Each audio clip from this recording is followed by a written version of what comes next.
Chapter 10: Research Ethics. Introduction. The concern for ethics in psychology research can be regarded as part of the historical trend in civil and human rights. Before World War II, research ethics was merely regarded as the concern of the researcher. However, the Nuremberg trials of Nazi war criminals led to the consciousness of the need for ethical controls in scientific researches. Some practices that were considered acceptable and routine a few years ago are considered unethical today. The American Psychological Association (APA) frequently developed ethical principles that psychologists need to adopt as code of conduct that must guide research procedures. The ethical principles addressed by APA covers all the professional activities that psychologists engage in. However, for the purpose of our lecture, only a few research ethics will be considered. This includes informed consent, privacy and freedom from coercion, deception, debriefing, fraud in research, and animal experimentation. Content. The APA Ethical Code represents the consensus of the psychology profession about what is considered as appropriate practices governing research conduct.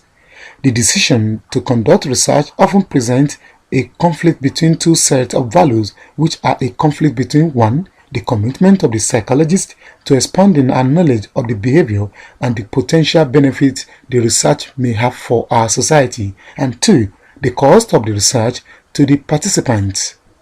At such instances, the researcher considers themselves responsible for deciding to conduct the research. Therefore, before embarking on its research, the ethical implications are put into considerations. There are ethical review boards that must necessarily give approval before such researches are conducted. Issues that are often considered in research ethics include protection from harm, informed consent, privacy and freedom from coercion, deception, fraud in research, and animal experimentation. Protection from harm. In researches, it is almost impossible to avoid risk of harms. This is because any new situation carries its attendant stress. Stress is an experiment, may be either physical or psychological. In judging the acceptability of stress, the researcher must first assess how stressful the situation is likely to be compared with activities of everyday life. Would people willingly put themselves into this situation? What special groups must be considered, such as heart patients, epileptics, or borderline schizophrenia, and so on?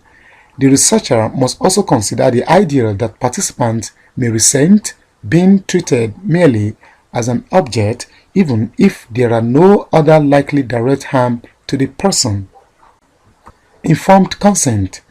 When psychologists conduct research or provide assessment or therapy, counseling or consulting services in persons or via electronic transmission or other forms of communication, they obtain the informed consent of the individual using languages that is understandable to the person or persons. When obtaining informed consent, the participant is told about 1. The purpose of the research, duration and procedures. 2. Their right to decline to participate or withdraw from the research once participation has begun. 3. The foreseeable consequences of declining or withdrawing. 4. Reasonably foreseeable factors that may be expected to influence their willingness to participate, such as potential risk, discomfort, or adverse effect. 5. Prospective research benefits. 6. Limits of confidentiality. 7. Incentive for participating. This is related to the question of civil rights and the right to privacy specifically.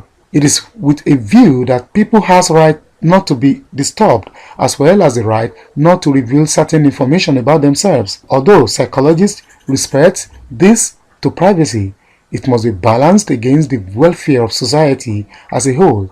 The experimenter should always remember that the participants are doing a favor by taking part. The freedom to refuse to participate or to withdraw at any time without penalty should be made clear to the participants at the beginning of the research. For instance, When students are used in an experiment, APA guidelines require department to alleviate the problem of coercion by allowing students extra credit for participation or by providing alternative means of satisfying the requirements. Issues of coercion becomes more serious if substantial sums of money are offered for participation or if people are in need to participate with promises to improve your relations with the opposite sex or gain valuable insight into your personality. Deception. The term deception covers a wide range of action by explanation. Sometimes deceptions routinely involves setting up false expectations of the process under investigation in the research process. For instance, when participants are given false feedbacks about their performance on a task, some researchers have shown that the initial false feedback may be believed even after a debriefing, research purpose explained and misconception removed. Deception that represents subjects with a negative evaluation of themselves should be avoided or prevented. Fraud or research. In science, fraud occurs as in all other human activities. Honesty is not a unitary trait. In other words, in any human endeavor, there are always fraudulent people. For the truthfulness of data, we often depend on the scientist's honesty. Nonetheless, in the face of a desire or push for popularity and success in their experiments, some researchers falsify their data to be in line with their expected or anticipated outcomes. In some cases, it could be as a result of impatience, laziness, or other ulterior motives.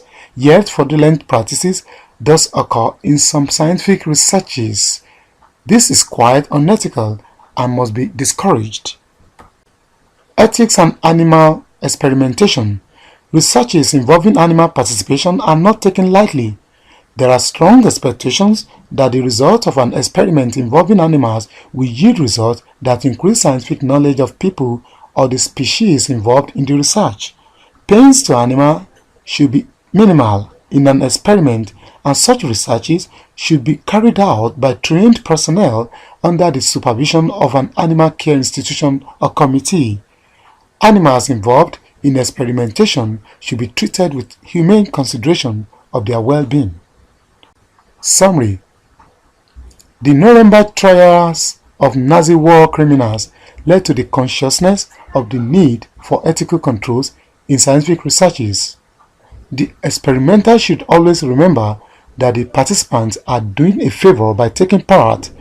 The freedom to refuse to participate or to withdraw at any time without penalty should be made clear to the participants at the beginning of the research.